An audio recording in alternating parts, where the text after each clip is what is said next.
Spain যদি প্রথমে একটা গোল দিয়ে দেয় তারা কিন্তু আসলে ডিফেন্সিভ মোডে চলে যাবে না। সত্যিকার অর্থেই তারা পাল্টা আক্রমণ করবে। তারা ইংল্যান্ডের মতো ওই ভুলটা করবে না যে একটা গোল দিয়েছি এখন আমরা 7-8টা ডিফেন্স নিয়ে আসলে খেলি। এই ভুলটা করতে গেলেই কিন্তু স্পেন কিন্তু ধরা খাবে, কিন্তু স্পেন জানে তারা সেই কাজটা করবে না। আসসালামু আলাইকুম, সবাইকে স্বাগতম জানাচ্ছি ইসমাইলের আরও একটা ভিডিওতে। ইংল্যান্ডের টমাস টুখেল যে ভুলটা করেছে সেই একই ভুলটা কি স্পেনের লুইস ফুয়ান্তে তিনি করতে যাবে? এইখানে আসলে তিনি সেই ভুলটা করতে যাবে না। দেখেন, আপনারা অবশ্যই সেই খেলাটা দেখেছেন। ইংল্যান্ড যখন আসলে আর্জেন্টিনাকে একটা গোল দিয়ে দেওয়া হয়, এরপরে তারা কিন্তু আসলে তারা ইংল্যান্ডের প্লেয়ার সবাই কিন্তু বাস পাসিং খেলেছে, এবং বাস পাসিং বলতে আসলে এখানে বোঝানো হয়েছে যে তারা কিন্তু সবাই আসলে ডিফেন্সিভ মোডে চলে গেছে আর্জেন্টিনাকে আটকানোর জন্য। এইখানে মূলত আসলে তারা সেই ভুলটা করেছে এবং বিপরীতে 2টা গোল হজম করে বিশ্বকাপ থেকে বিদায় নিয়েছে। তবে স্পেন কিন্তু আসলে সেই ভুলটা করবে না, এটা একেবারে মোটামুটি দিনের আলোর মতো স্পষ্ট। আমরা দেখেছি ফ্রান্সের এগেইনস্ট স্পেন এবং আর্জেন্টিনার মধ্যে চমৎকার একটা মিল রয়েছে। মিলটা হচ্ছে ঠিক স্পেন খুব পাসিং সিস্টেমটাকে খুবই ডেভেলপমেন্ট করতে পারে এবং তারা খুব ছোট ছোট পাস দিয়ে কিন্তু আসলে প্রতিপক্ষকে ঘায়েল করার চেষ্টা করে শেষ পর্যন্ত তারা সফলতা অর্জন করে।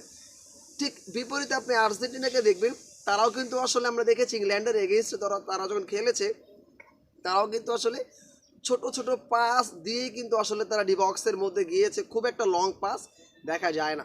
সো এই জায়গায় স্পেন এবং আর্জেন্টিনার কিন্তু একটা সমতা রয়েছে, তারা দুই প্রতিপক্ষই আক্রমণ করতে পারে, পাল্টা আক্রমণ করে দুজনেই। সো এই জায়গা থেকে স্পেন এবং আর্জেন্টিনা দুজনেই আসলে সমকক্ষ। কারা আসলে জয়লাভ করবে সেটা বলা খুবই মুশকিল। এক পক্ষ নিয়ে আসলে খেলা হবে না বা একতরফা কিন্তু খেলাটা হবে না। দেখেন, স্পেনের মূল ভরসার জায়গা হচ্ছে এদের গোলকিপার সিমন, যিনি আমরা দেখেছি যে ফ্রান্সের এগেইনস্টে সিমন্স অনেকগুলো গোল কিন্তু ঠেকিয়ে দিয়েছে এবং শেষ পর্যন্ত কোনো গোল হজম করতে হয় না। সিমন্সের জন্য স্পেন বলতে পারেন একটা আর্জেন্টিনার জন্য বাধা হচ্ছে সিমন্স। তাকে আসলে বিট করাটা অনেক বেশি কষ্টসাধ্য হইতে পারে। তবে যেখানে আর্জেন্টিনার মহাতারকা আছে খুব একটা বেগ পেতে হবে না, তবে সিমেন্সের কথাটা হয়তো মাথায় রাখবে।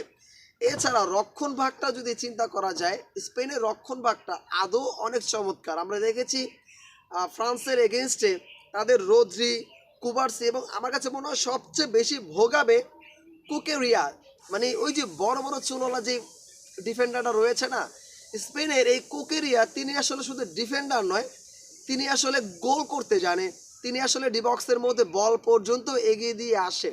সো কুকেরিয়া কিন্তু আমার কাছে মনে হয় আর্জেন্টিনার জন্য বড় মাথা ব্যথার কারণ হইতে পারে। আমার কাছে মনে হয় আর্জেন্টিনার অবশ্যই কুকুরিয়াকে নিয়ে আলাদাভাবে তারা একটা প্ল্যানিং করছে, অলরেডি করে ফেলেছে।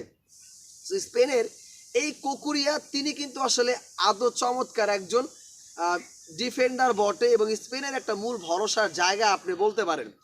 রক্ষণ ভাগটা তো গেল, মধ্যভাগটা যদি আসলে আসা যায় সেক্ষেত্রে রোদ্রি এবং পেদ্রি আসলে যদিও তাকে পরে নামানো হয়, শুরুর একাদশে তাকে দেখা যায় না।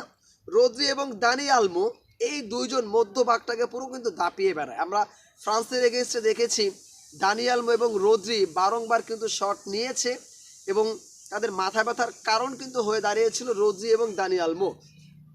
মজার ব্যাপার হচ্ছে লামিন ইয়ামাল, যাকে নিয়ে অনেক বেশি কথা বলা হয়, তিনি আসলে আক্রমণটাকে টেকেল করে। তবে আমার কাছে মনে হয় তার থেকে বেশি ভয়ঙ্কর হতে পারে এই ম্যাচের জন্য অধিনায়ক মিকেল অরাজদলভার, যিনি অধিনায়ক এবং তিনি পেনাল্টি শুট আউটে কিন্তু একটা গোল দিয়েছেন। সো লামিন ইয়ামালকে নিয়ে আর্জেন্টিনা যতটা না বেশি চিন্তিত, আমার কাছে মনে হয় মিকেলকে নিয়ে তারা বেশি চিন্তা করবে। কুকুরিয়াকে নিয়ে আরও বেশি চিন্তা করা উচিত, রোদ্রি এবং পেদ্রিকে নিয়ে আলাদাভাবে ছক করা উচিত। এই দুই দলের মধ্যে স্পেনকে নিয়ে এই ভিডিওটা বানাচ্ছি, পরবর্তী সময় আর্জেন্টিনাকে নিয়ে আর একটা ভিডিও বানাবো। দেখেন, স্পেন এই দলটা তারা যদি প্রথমে একটা গোল তারা দিয়ে দেয়, স্পেন যদি প্রথমে একটা গোল দিয়ে দেয় তারা কিন্তু আসলে ডিফেন্সিভ মোডে চলে যাবে না। সত্যিকার অর্থেই তারা পাল্টা আক্রমণ করবে। তারা ইংল্যান্ডের মতো ওই ভুলটা করবে না যে একটা গোল দিয়েছি এখন আমরা 7-8টা ডিফেন্স নিয়ে আসলে খেলি। এই ভুলটা করতে গেলেই কিন্তু স্পেন কিন্তু ধরা খাবে, কিন্তু স্পেন জানে তারা সেই কাজটা করবে না। তারা প্রথমে একটা গোল দিলে তারা আরও গোল দেওয়ার চেষ্টা করবে এবং তারা কিন্তু পাল্টা আক্রমণ করতেই থাকবে।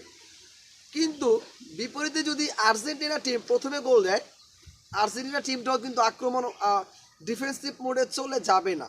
তারাও কিন্তু পাল্টা আক্রমণ করবে এবং তারাও কিন্তু আরও গোল দেওয়ার চেষ্টা করবে।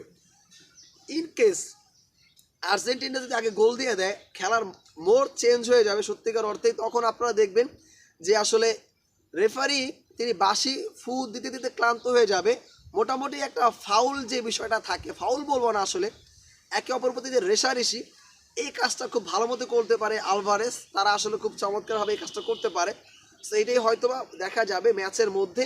এবং যদি স্পেন আসলে আগে গোল দিয়ে ফেলে, অবশ্যই তারা কিন্তু ডিফেন্সিভ মোডে চলে যাবে না, তারা কি করবে যে আরও গোল দেওয়ার জন্য ট্রাই করবে, যেটা ইংল্যান্ড ভুল করেছে। অপরদিকে ঠিক আর্জেন্টিনা তারাও কিন্তু আসলে সেই পাল্টা আক্রমণটাই করবে, তারা কিন্তু ডিফেন্সিভ মোডে চলে যাবে না। এই জায়গাটা তো মূলত হচ্ছে দুই দলের খেলার একটা আর্ট বা খেলার একটা সৌন্দর্য, যেখানে আসলে আক্রমণ হবে, পাল্টা আক্রমণ হবে এই দুই দলের মধ্যে। সো এইখানে আসলে কাউকে এগিয়ে রাখা যাচ্ছে না, দুই দলই একেবারে সমান, দুই দলেরই চান্সেস রয়েছে ওয়ার্ল্ড কাপ জেতা।